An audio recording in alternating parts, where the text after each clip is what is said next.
今回はスズキのニューモデル GSX-8S に試乗します。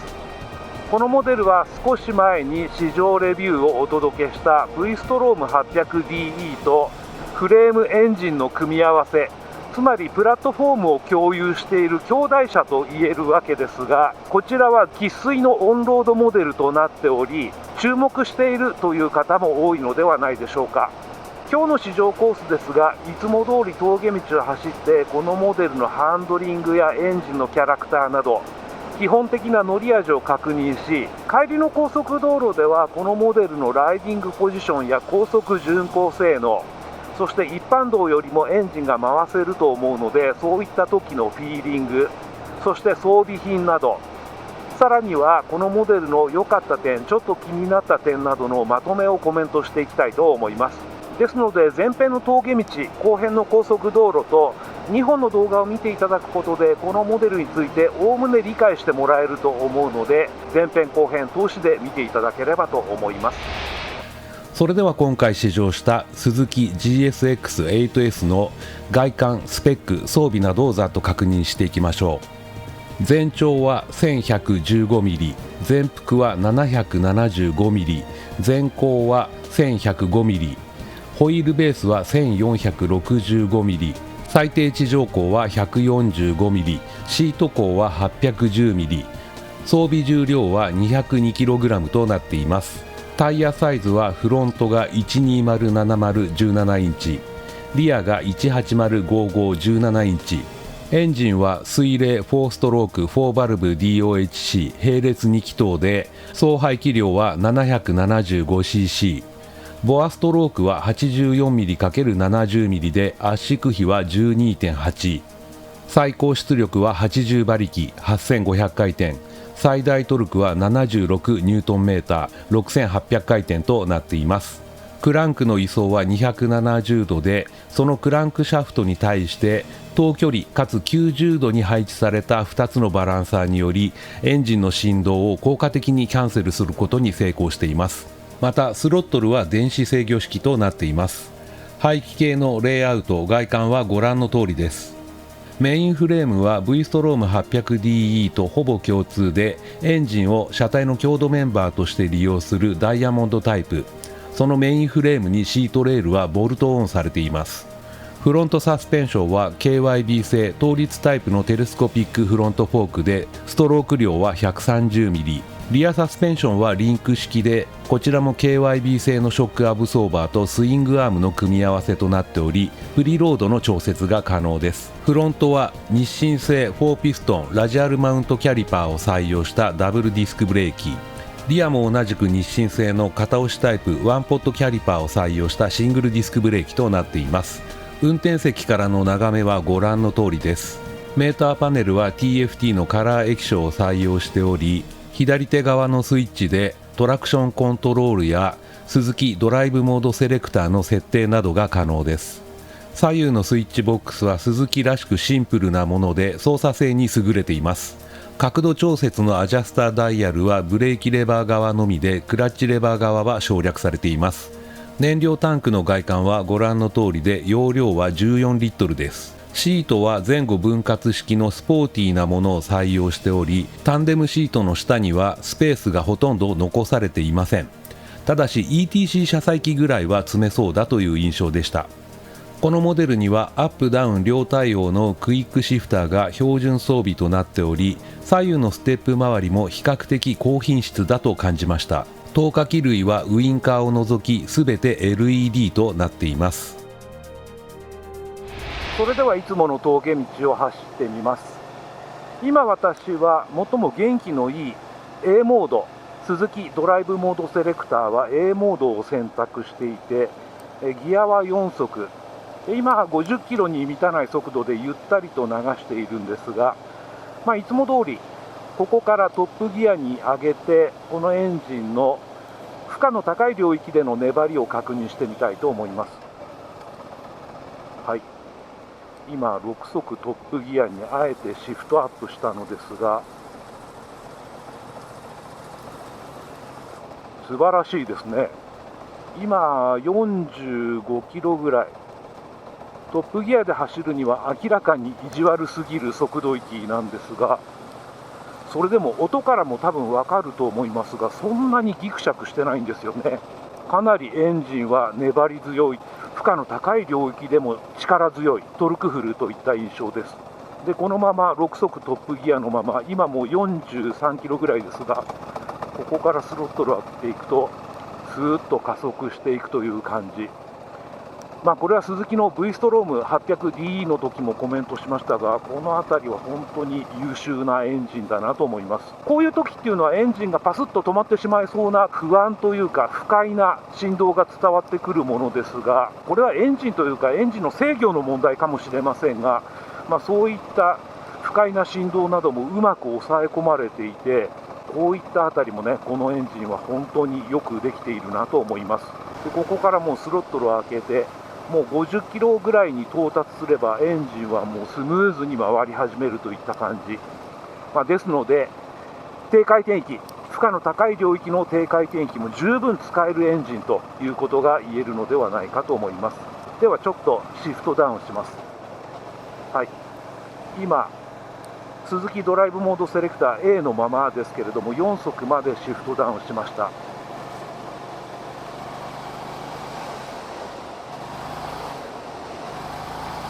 はい、今ちょっと一開け二開けしてみたのですが、この辺りのエンジンのフィーリングは、当然ですが V ストローム 800DE と全く変わるところはなく、前回もコメントしましたけれども、エンジンの振動は極めて少ないんだけど、そのエンジンのもたらすトルク変動だけがドッドッとライダーに伝わってくるという感じ。この辺りは本当にこのエンジンのその振動を抑制してトルク変動の味わいだけを極めて純度高くライダーに伝えてくるというところは本当によくできているなと思います。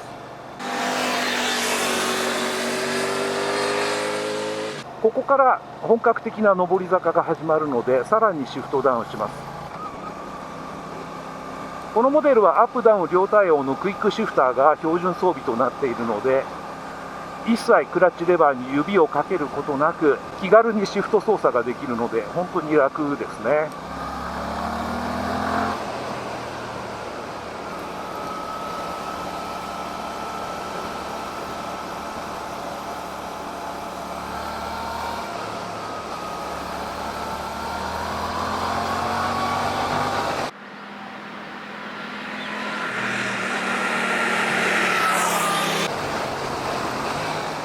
これ2速ですね。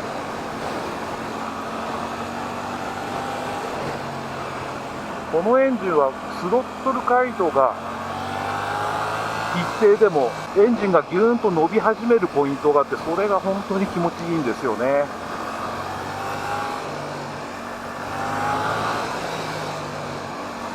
ちょっとあえて1速にしてみましょうか。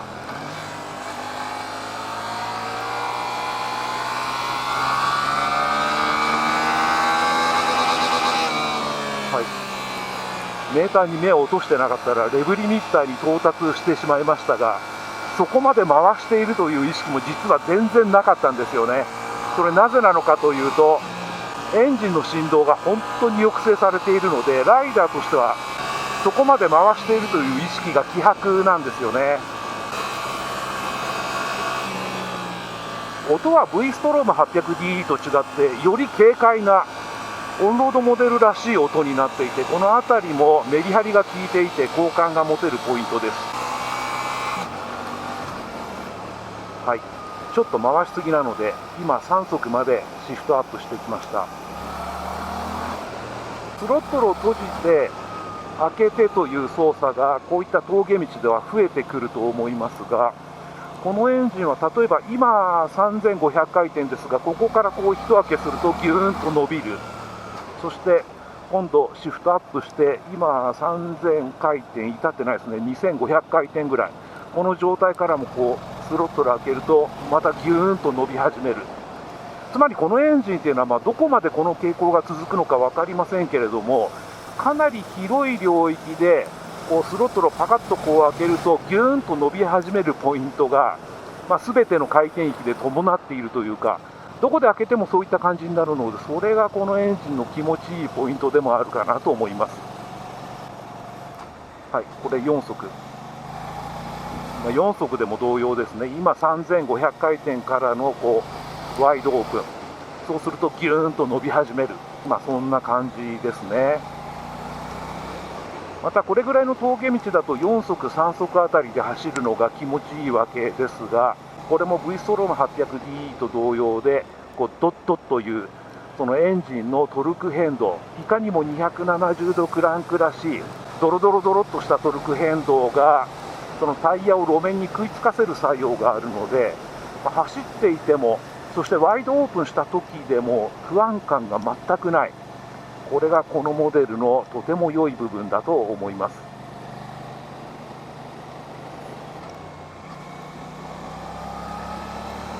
ちょっとスポーティーに走らせようとするときは3速ぐらいがちょうどいいですね。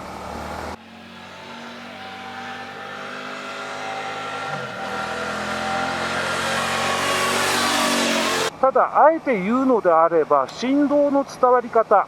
もちろんこのエンジンとて振動を完全にキャンセルしているわけではなく、当然エンジンが稼働している、回っている、そのちょっとざらついたようなフィーリング、これはどのエンジンにもありますが、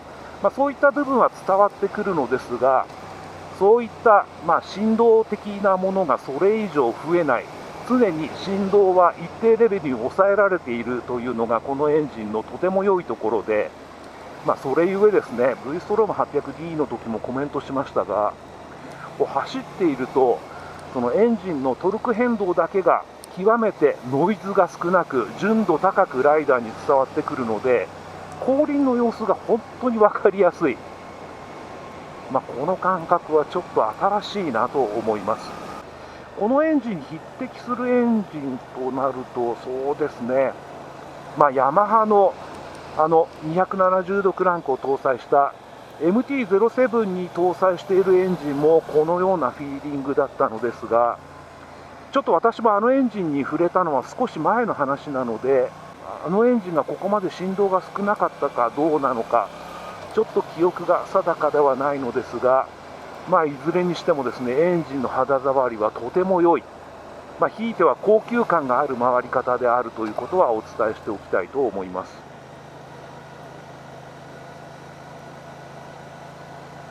ここもね、こんな感じで砂利が散らばっていることが多いんですが、やはりそのエンジンのトラクション感覚が優れているので、滑らないということはないんですけれども、乗っていてやはり安心感が高い。このように前傾状態からすぐに全開状態に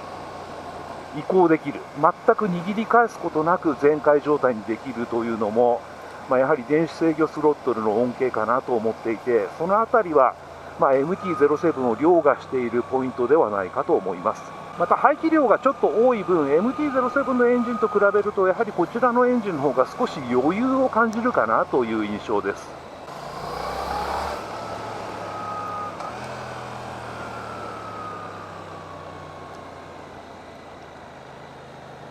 エンジンのキャラクターとしてはそんな感じなので、さっき狙ったわけではないんですがレブリミッターに当ててしまいましたけれども、それぐらいね、肌触りのいい心地の良いエンジンであるということだと思います。またこのエンジンのキャラクターから言って上手い人が乗ればそれなりに速いモデルだとは思いますが、そんなに目を三角にして飛ばすような走り方ではなく、こういうふうにゆったりと峠道を流しているのも本当に気持ちがいい。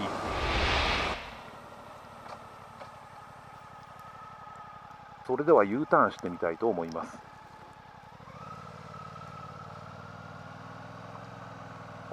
すごい小回りできましたね。倒立フロントフォークですが、車体が軽量コンパクトなので路肩のライン今割り込まなかったと思いますが、そんな感じでくるっと回ることができました。また今もね、スズキのロー RPM アシストの恩恵は確かに感じられました。車体の印象としてはこれがちょっと面白いのですが、私としては V ストローム 800DE の時よりもより車体がしっかりした感じがあります。これは全くの私の想像なんですが、このモデルは冒頭でコメントした通り、姿からも明らかですが生粋のオンロードモデルとして仕立てられていて、 V ストローム 800DE は、オフロードを視野に入れたモデルなので前後の足回りが伸ばされていた、ですのでそれなりにメインフレームあたりには曲げる力がかかっていた、多めにかかっていたと思うんですが、スイングアームは一緒なのかな。でもいずれにしてもフロントフォークがオンロード向けの短いものになっているので、それなりにメインフレームへの負担というか曲げる力が減ってるんだと思います。それで相対的にメインフレームはよりしっかりしたような印象を受けるんだなというふうに考えています。ですのでよりシャキッとしたフィーリングが味わえて、この辺りはオンロードを走る人にとってはさらに好ましい傾向になったのではないかと思います。あとこのモデルの外観から、これまた私の想像ですがちょっと特徴的な部分があります。冒頭にコメントした通り V ストローム 800DE とメインフレームも共有しているので、あちらはですね K の大きな21インチホイールを装着することを想定し、さらにサスペンションのストロークも長いですから、そんなに極端にですねこのパッケージプラットフォームにおいてはエンジンを前方に搭載することができなかった。それゆえですね、このモデルをちょっと引きで遠目で見てみると、エンジンとその前輪の距離が少し離れている、そのあたりで私はそう思っているわけですが、結果的にそれもいい方向に作用していて、このモデルでこのように峠道を走っていると、そんなに前輪に仕事量を増やして、前乗りでよろしくねみたいな、いわゆるスーパースポーツベースのストリートファイター的なハンドリング、身のこなしにはなってないんですよね。ですので、こうして峠道を走っていると、程よい感じの、まったり感というか、おっとり感というか、そんなにカリカリのストリートファイターではないよというのが伝わってきていて、それがですね、緊張感なく峠道を気持ちよく走れる、一つの要因になっているのではないかと思います。実は私はこのように、撮影しながら、そして自分のツーリングで走るときもあまり一般道を信用していない。そして、タイヤメーカーさんには申し訳ないですが、タイヤもですね実は特に前輪はそんなに信用してないんですよね。先ほどもちょっとありましたけれども、一般道というのは時に小石が浮いていたりとか落ち葉とか何があるかわからない。そういった時に極端にその前輪の荷重、仕事量を増やしてしまうと、走っているライダーとしてはちょっと不安が伴うというか、そういった部分があるわけですが、このモデルは結果的に V ストローム 800DE と車体を共有しているがゆえに、そういった感じにはなっておらず、こうして走っていると、あくまでも前後のタイヤはほぼ均等に仕事をしているようなフィーリングになっていて、そこがね、このモデルは相当速いモデルではあると思うんですが、走ってみると安心感も伴っている、そういう部分につながっているのではないかと思います。車体がぐっと重心が低いなという感触もあって、これもね V ストローム 800DE との比較で言えば、オンロード向けの前後のサスペンションを組み合わせているので、車体が低くなっていることは事実ですし、あと先ほど言ったね車体の設定、パッケージの問題もあって、実際このモデルちょっと引きで見ると低く長く見えるんですよね。これもねこのモデルの走りやすさ、安定感につながっていると思います。で次にブレーキですが、ブレーキはよく効きますね。車体が軽量であるということもあると思いますが、ブレーキレバーへの入力、一定でもぐーっと制動力がオートマチックに高まってくるタイプだなと私は感じます。もう一回やってみます。よく止まりますね。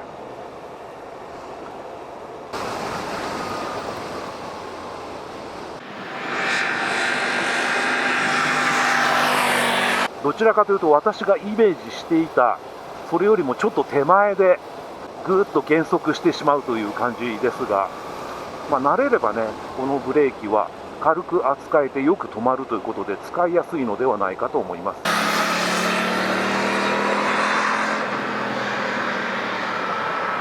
レバーのタッチとしてはこうスーッと入っていってしまう感じではなく、比較的遊びが取れてからは握り応えが出てくるタイプで、そこからの指先の微妙な入力をよく汲み取ってくれる、そんなタッチであると思います。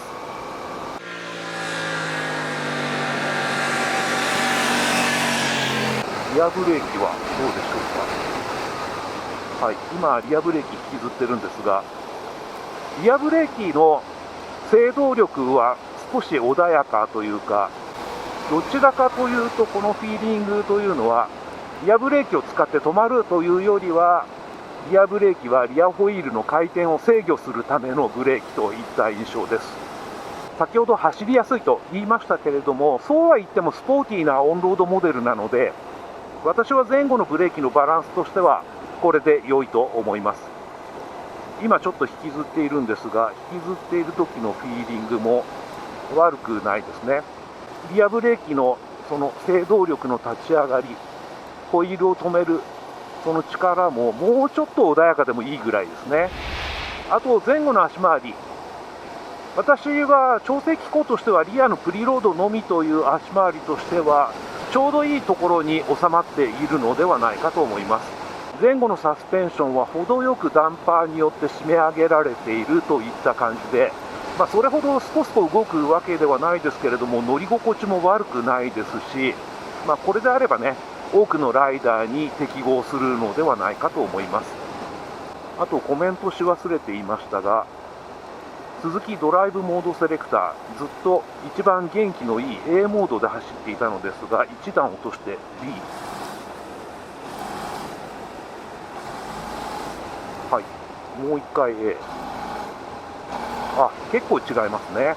今ちょっと映像からも伝わったかもしれません。そして C。やっぱ結構違いますね。A も B も C もドライブモードセレクターの設定を変えたというのがライダーに明確に伝わってくると思います。ということで、まずはスズキの GSX-8S でいつもの峠道を走ってみました。それでは。